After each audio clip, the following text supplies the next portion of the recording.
Hello, pals of the Circle. We are pleased to interview the unique and enigmatic band from Tasmania, Axon Breeze. Welcome, Axon. James, how are you doing? Yeah, I'm great. How you doing? Never better. I'm very excited to talk with you. Yeah, me too. Well, you shared your new single titled Con of Silence. It was amazing how you developed the music and video with a drone. Tell us about this production.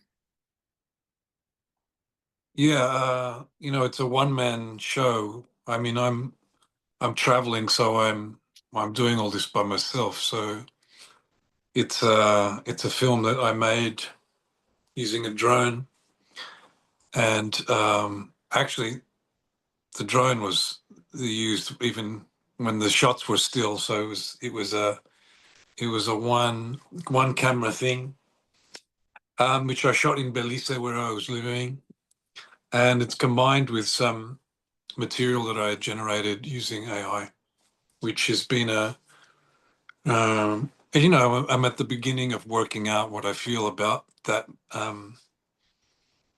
technology, and so this project is a bit of a platform to explore that.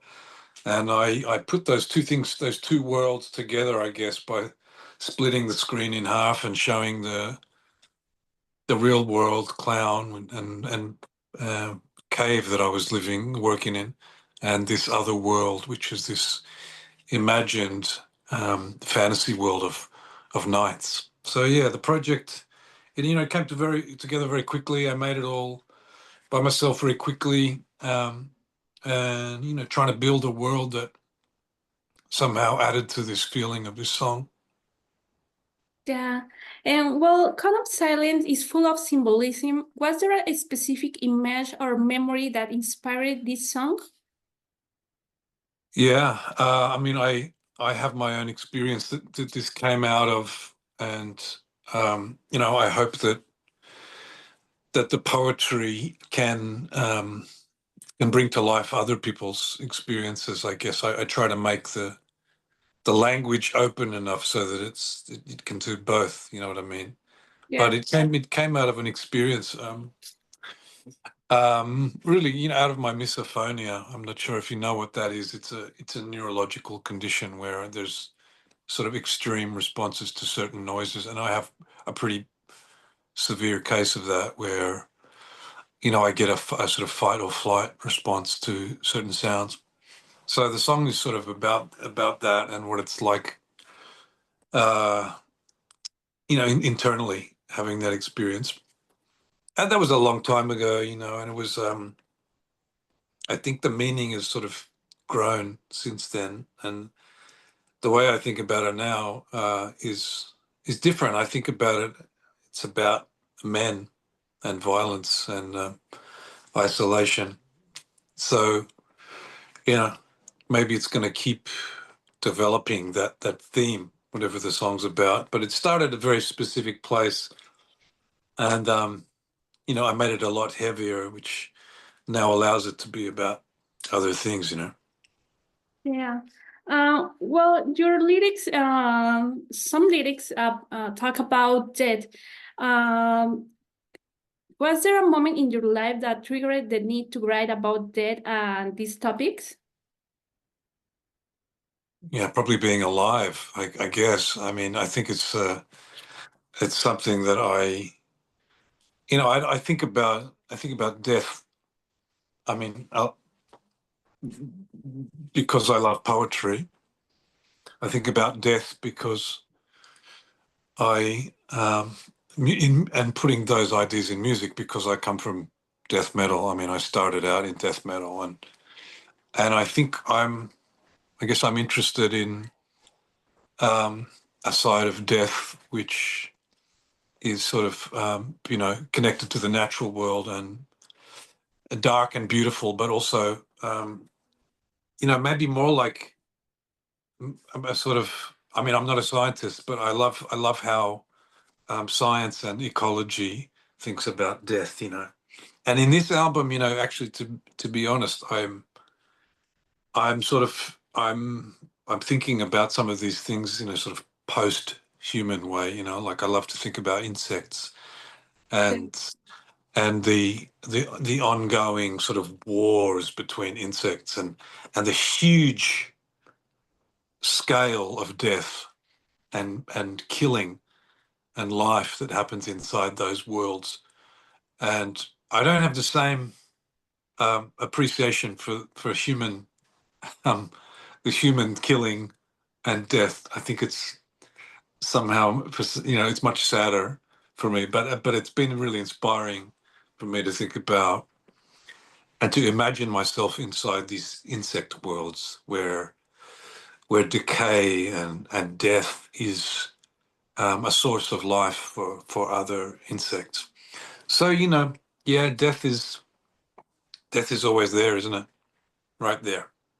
Yeah, it's part of life, of living. When I hear your music, I felt like I was in the future. What does this new world you're creating mean to you? Well, I'm so pleased you said that. That's a huge compliment, by the way, for me.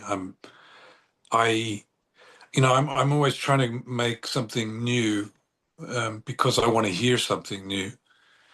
And this, I mean, I wasn't sure whether this music that I made for this album would be heard in that way. So I'm really pleased that you said that because, you know, I'm usually making stuff which is very obviously futuristic or because it's sound choices or the combination of elements are like that. But this, in a way, this is sort of, in a way, it feels quite classic to me.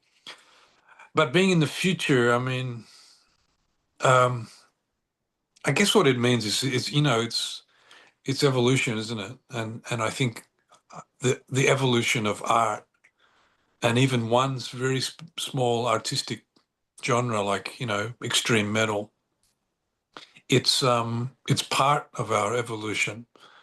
I mean, I'm happy to be counted, and even by just by you in that group that's doing that. So yeah, I think it's about imagining what could be, you know, and for me, the futuristic part of this is to move beyond some things. Like I don't particularly like, you know, macho bro culture, and but I do want to speak about, you know, vulnerable stories or whatever. So the future part of that for me is to work out how to evolve through that and to be, um, you know, be our future selves, maybe.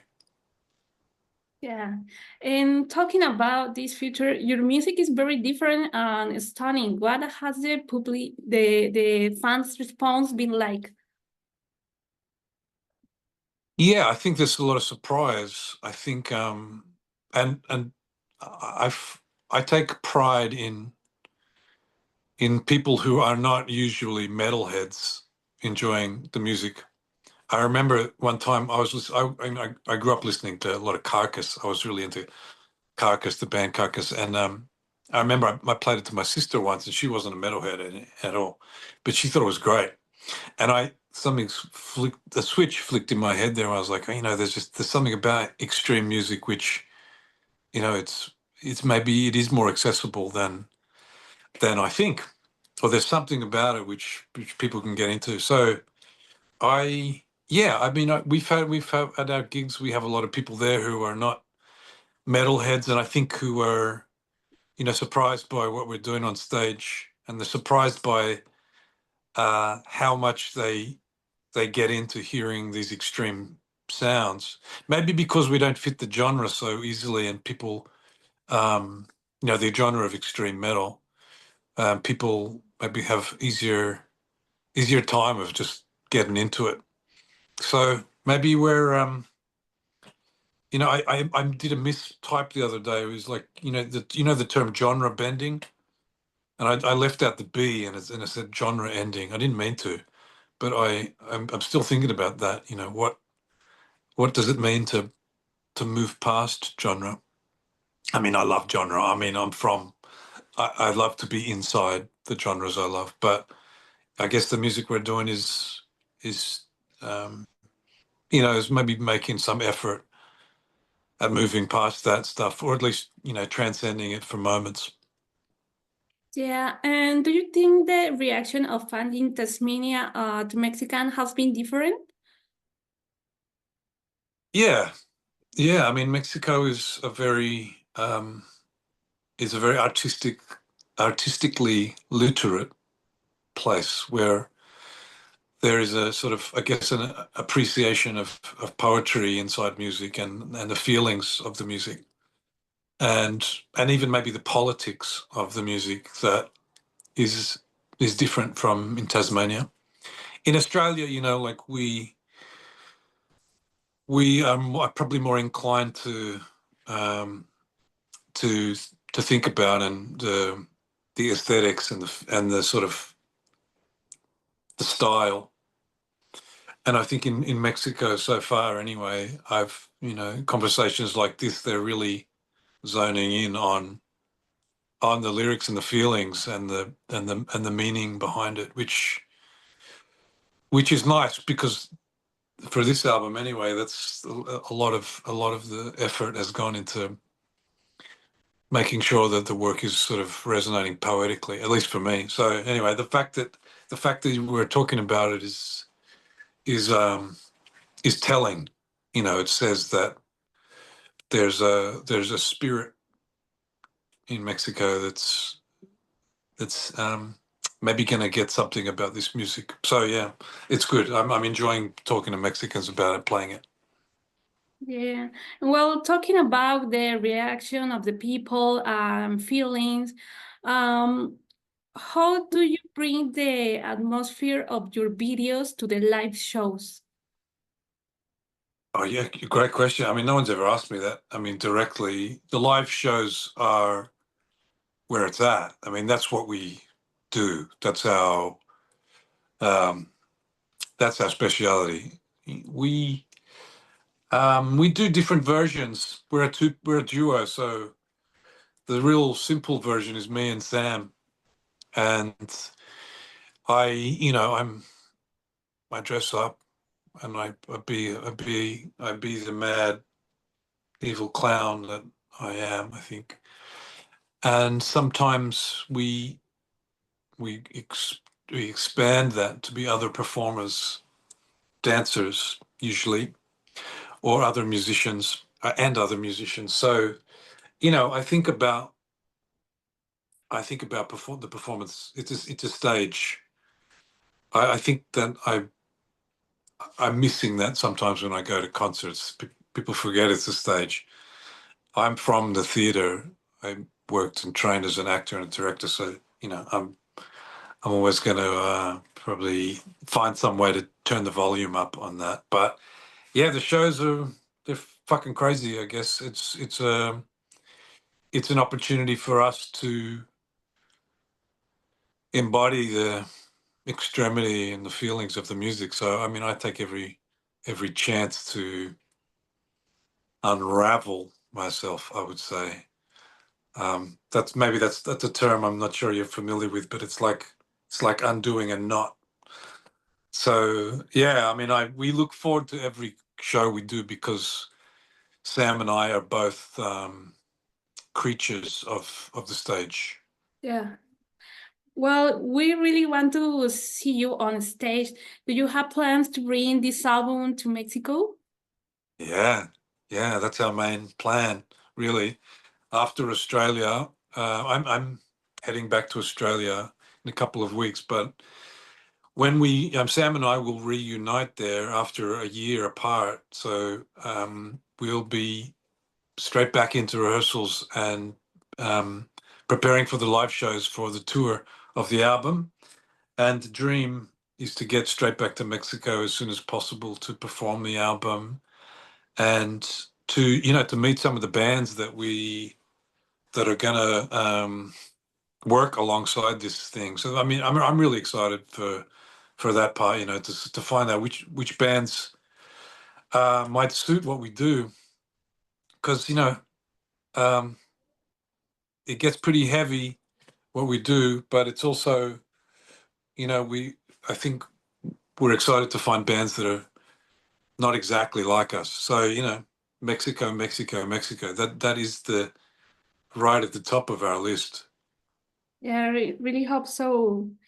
See you here.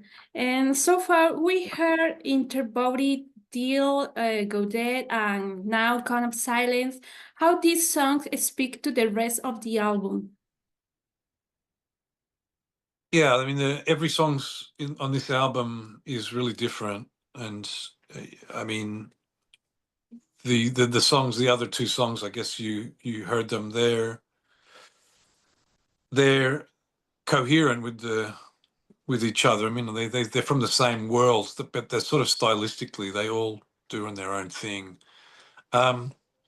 So I don't know. I mean, I chose songs that are that just seem to work together as a whole thing, and it was a bit of a shock to me because they're not all got death metal vocals on them. Actually, I don't want to ruin the surprise, but I mean, because there's more coming. But yeah, it was a lot more rock and roll than I anticipated. And I've never been really identified as a rock guy. I'm more punk music and Yeah. death metal. And so I guess my answer to that is I really, I'm a bit too close to the stuff to say how it all reads. That might be your job when you hear the album. But the next one's coming out in a couple of weeks. We got another single out, and then there's going to be another one after that, and another one after that. I'm going to pile them on pretty fast from now until we release the album in, I guess, June or July. So I don't know. You tell me. They're all going to be real different worlds. The next one, yeah, super different, super different. But let's see, huh? Yeah, let's see what you think. Nice. And talking about your music, what is the most important to you when composing something new? Ah, well, I mean, I've got to like it. That's the first part, and I think I like stuff. The reason why I tend to like stuff is because it has um, it has a danger to it, and in the past, the danger's been about making it, heavy and dark, and sometimes the danger might be combining two styles that are really different, like you know, techno and extreme metal, or something like that. But now the danger and the risk is more about the poetry and the meaning of the song, because that's also really risky territory, really dangerous, poetically. I mean, I'm saying I'm doing that. I that's what I'm trying to do. I don't know if I'm doing it all the time, but that's what I'm trying to do. So the thing that I'm doing when I'm composing, I'm following my nose. And then when I get to some sort of form, there's a lot of reworking. You know, some of these songs did not sound like the way they are now. When they started, they were a different idea. So I think I try and be hypercritical about the form, about the poetry. And then also just in the end, if it sounds just like something else, I'm not really that interested. I've thrown away a lot of songs which just sounded too familiar, and so I'm looking for some surprise in everything I do, really. Yeah. And out of curiosity, in the video Interbody Deal, you have a T-shirt of Polytechnico as a school in Mexico. Do you interested in Mexican culture or something? I'm definitely interested in Mexican culture. Um, Politecnico, the shirt was a bit of an accident. I make my own, costumes and stuff, and I just found it at where was I? La Lagunilla, I think maybe at the market, and I wanted to create this sort of dead sports cowboy, and I had this idea of the football guy. I mean, now look what happened. Bad Bunny outfit is falling in line, doing the same thing. I don't know. I'm trying to build, um, fun, scary characters to inhabit, and that guy was sort of born in La Lagunilla, and Politecnico was the shirt that was there. It's a university, right? It's a university sports team. Right, Yeah, I've right. never been there. I've never played on the team, but I mean, have I got interest in Mexican culture? Absolutely. What an amazing country. What an amazing history of art and architecture and politics, revolution, and music, of course. So yeah, I mean that's a whole other interview, I think, if you want to get into that.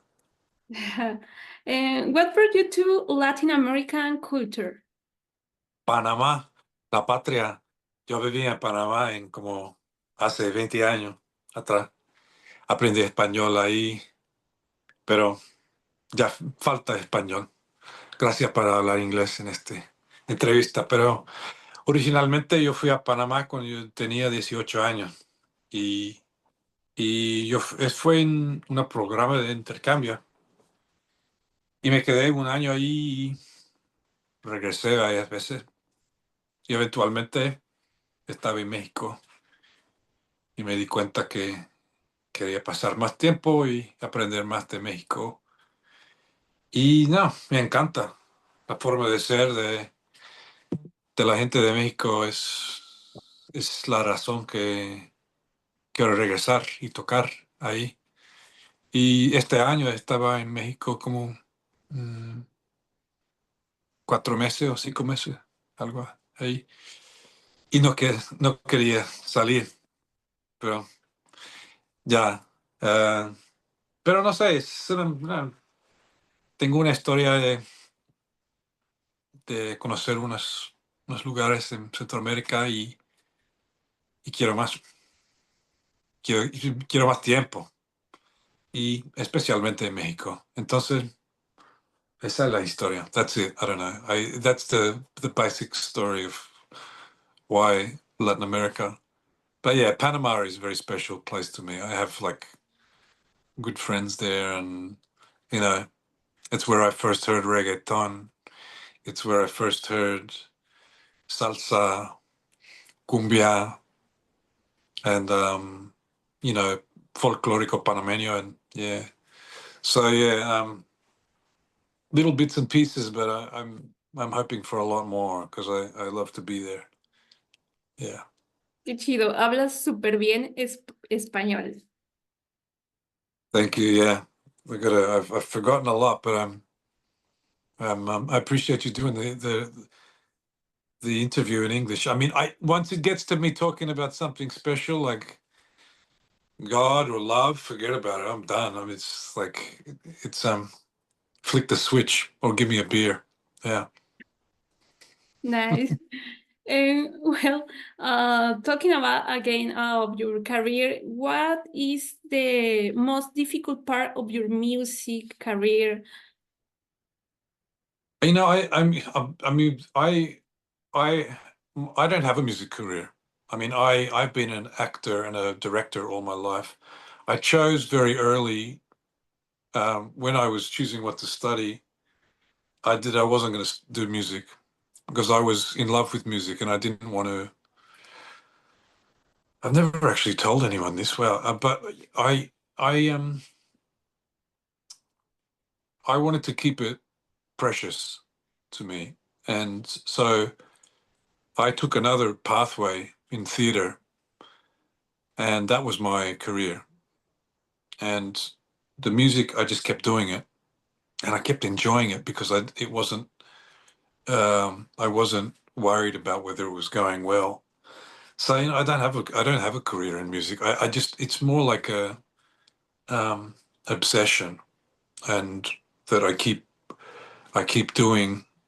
So there's to be honest, there's been nothing hard about it because I let it be an obsession. I didn't I was very fortunate. I had something else that I could do and earn some money from as an artist. But I've always been an artist. I've never done anything else. Well, with the exception of something that's another story. But I mean, I could tell you a lot of hard stories about working in the theater, and I was a actor in a well-known avant-garde theater company in eastern Poland for years, and worked as an independent artist making my own art, and it's hard work.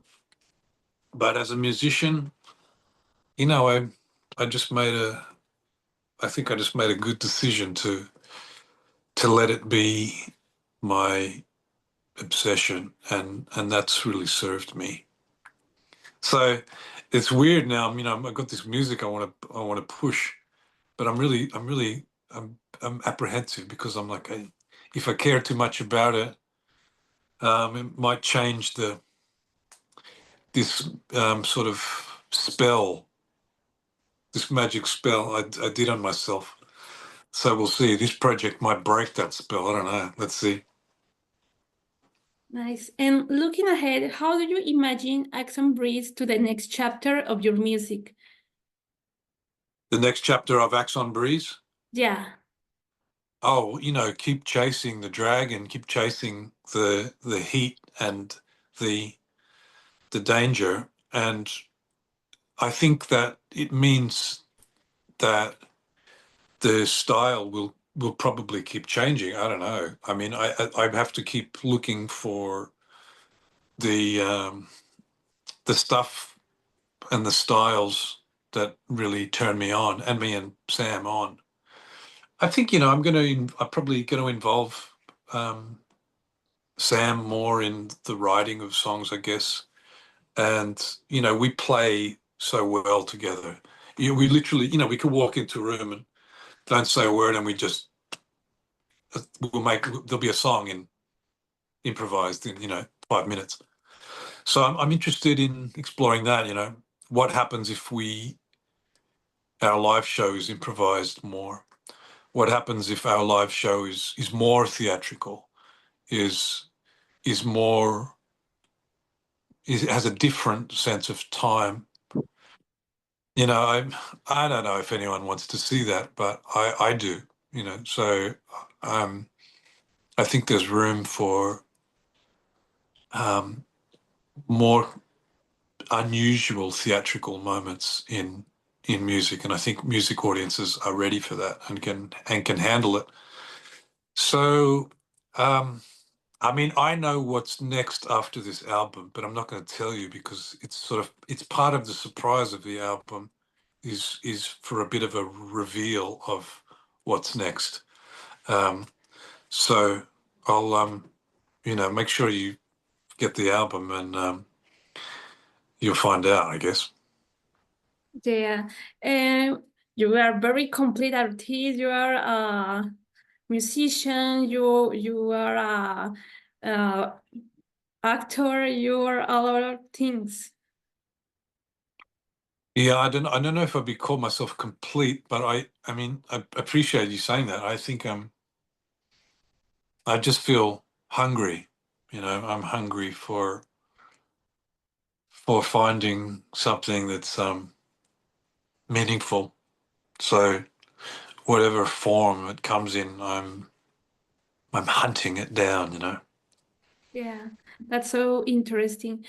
And well, the time is too short in internet and soon have to say goodbye. But thank you so much for taking the time to talk with us.